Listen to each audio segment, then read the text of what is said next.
chemine inexorablement vers un véritable dialogue et une résorption de ce conflit.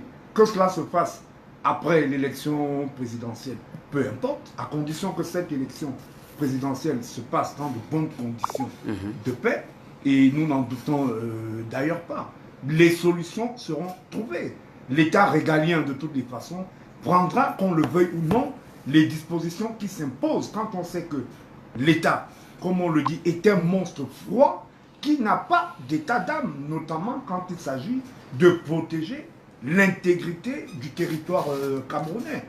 Dans ma chronique d'hier, je me souviens, j'évoquais les forces armées qui ont le sacro-saint devoir de sacraliser le territoire camerounais.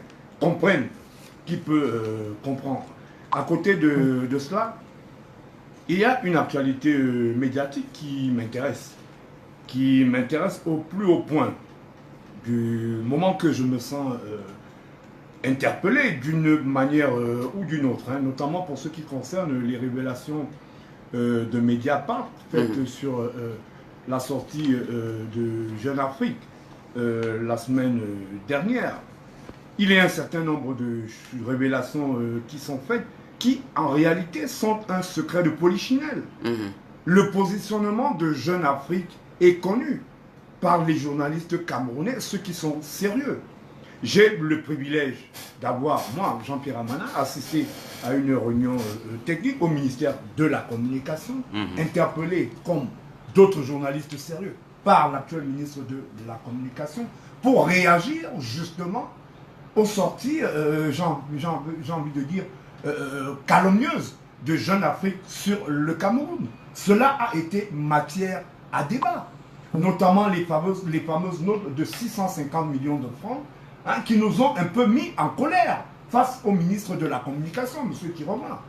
Nous lui avons fait valoir qu'il est inadmissible que l'aide à la communication au Cameroun débroutille. C'est l'aide à 250 millions de francs, et je dis bien l'aide à la communication, pas l'aide à la presse. L'aide à la communication qui englobe et la presse, c'est-à-dire les médias, audiovisuels, privés, cybernétiques et tout ce que vous voulez, les agences de publicité, les agences conseils en communication, voilà hein, le salaire de misère hein, que récolte la presse camerounaise, qui pourtant reste le baromètre de la démocratie camerounaise.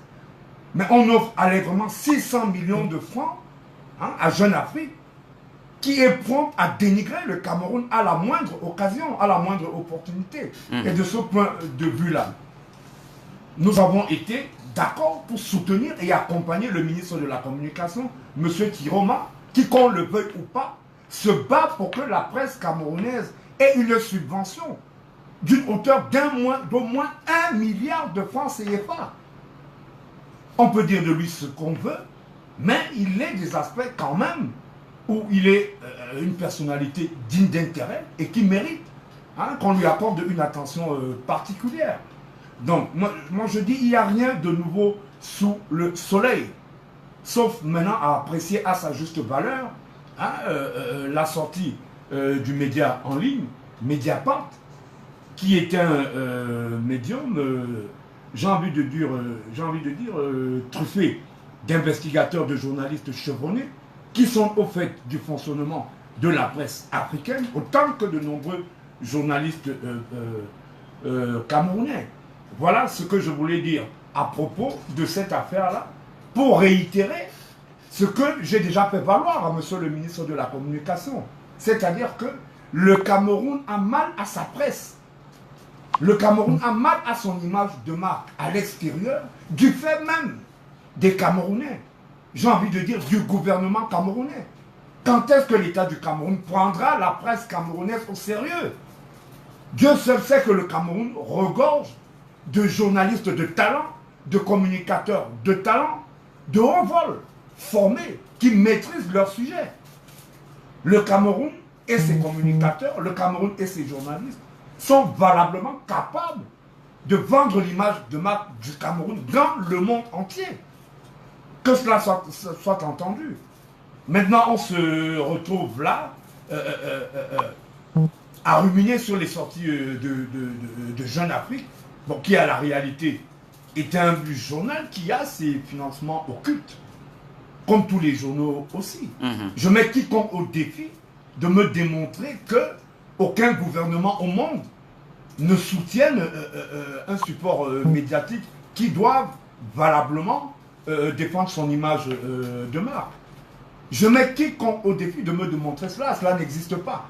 Il existe des financements officieux qui sont mis à la disposition de certaines institutions de communication. Oui. Donc les médias, pour faire ce travail-là, on n'a pas besoin forcément d'aller à la 56 bis rue d'Auteuil à Paris pour le faire.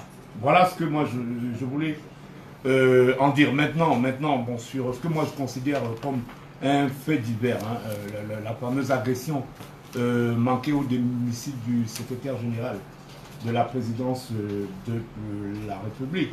On n'est pas non plus surpris hein, de l'imagination fertile des Camerounais qui, à la moindre occasion, se mettent à courir et voient le diable partout, là où il n'est pas, sauf là où il est. Après avoir dit Est-ce que c'est pas un règlement de compte? Moi, je ne pense pas. C'est vrai que le Cameroun connaît quelques turpitudes dues à la situation chrysogène dans la zone anglo-camerounaise et un peu dans la région de l'Est. Mais de là... Est-ce que c'est quand même prétentieux?